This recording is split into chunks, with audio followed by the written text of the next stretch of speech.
Hello friends, let's learn political science में आपका स्वागत है। आज हम करेंगे हमारी आर्टिकल सीरीज की 43 नंबर क्लास, जिसमें हम देखेंगे कुछ नेक्स्ट आर्टिकल्स। चलिए देख लेते हैं आर्टिकल 254। इसमें क्या लिखा है कि संसद द्वारा बनाए गए कानूनों और राज्य विधानमंडलों द्वारा बनाए गए कानूनों के बीच में असंगतता के टकराव नहीं होना चाहिए, विरोधाभास उत्पन्न नहीं होना चाहिए। इसका खंड एक क्या कहता है?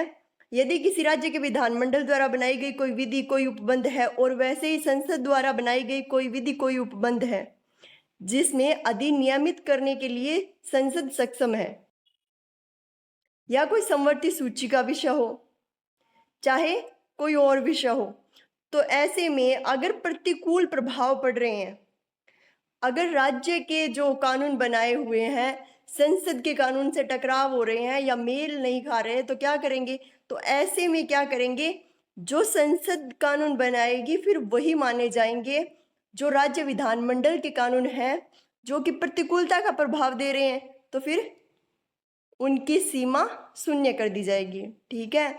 अब सेकंड क्लॉज क्या कहता है, मैं आपको सीधा ही बता दूं कि राज्य के विधानमंडल द्वारा समवर्ती सूची के सूचीबद्ध विषय में या विषय के संबंध में कोई विधि बना दी गई, कोई कानून बना दिया गया है ना, और संसद उसी विषय को लेकर समवर्ती सूची में कोई कानून पहले से बना चुकी है और राज्य विधान मंडल कोई ऐसी विधि बनाई है जो कि राष्ट्रपति के विचार के लिए आरक्षित रखी गई है या फिर उस पर राष्ट्रपति ने अनुमति दे दी है, तो उस राज्य में अभिभावी होगी, यानी कि संरक्षण प्राप्त होगा।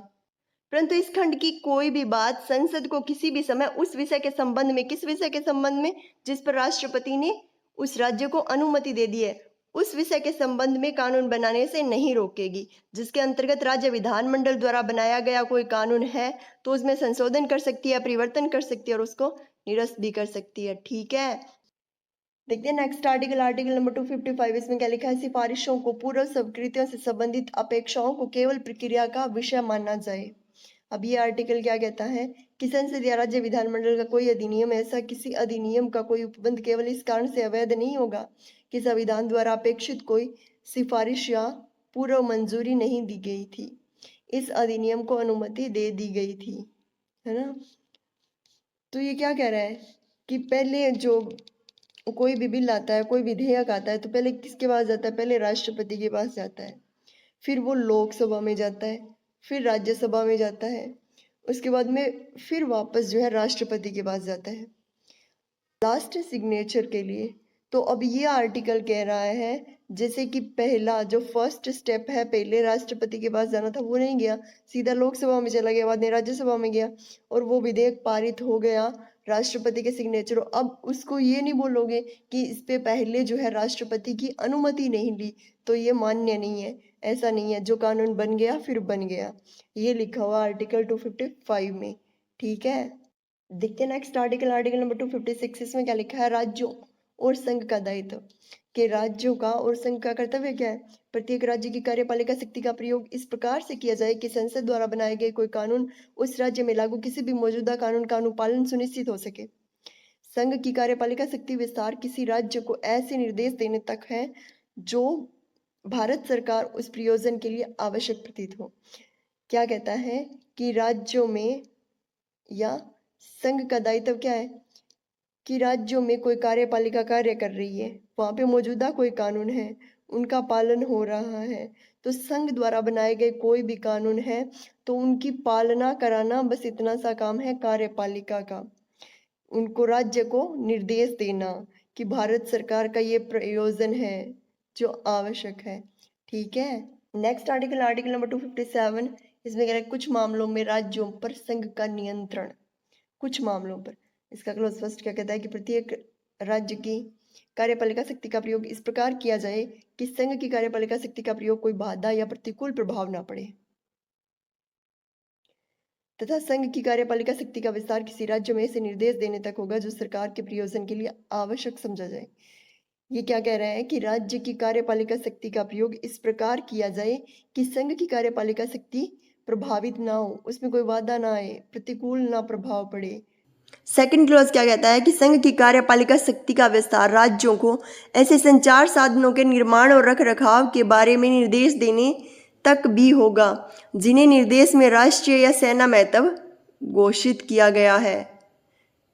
परंतु इस खंड की कोई बात राजमार्गों जल मार्गों को राष्ट्रीय मार्ग या राष्ट्रीय जल मार्ग घोषित करने की संसद की शक्ति अथवा नौसेना सेना और वायुसेना संक्रमणों के संबंध में अपने कर्तव्यों के भाग के रूप में संचार और साधनों का निर्माण करने और उन्हें बनाए रखने की संघ की शक्ति को निर्बंधित करने वाली नहीं मानी जाएगी। ठीक है, क्या कहता है कि इसका मतलब ये नहीं कि संसद अगर कार्यपालिका कानून लागू करने के लिए है तो इसका मतलब ये नहीं कि कुछ भी लागू कर देगी, कुछ भी घोषित कर देगी। ठीक है, देखते हैं नेक्स्ट आर्टिकल, आर्टिकल नंबर 258। इसमें क्या लिखा है? कुछ मामलों में राज्यों को शक्तियां आदि प्रदान करने की संघ की शक्ति।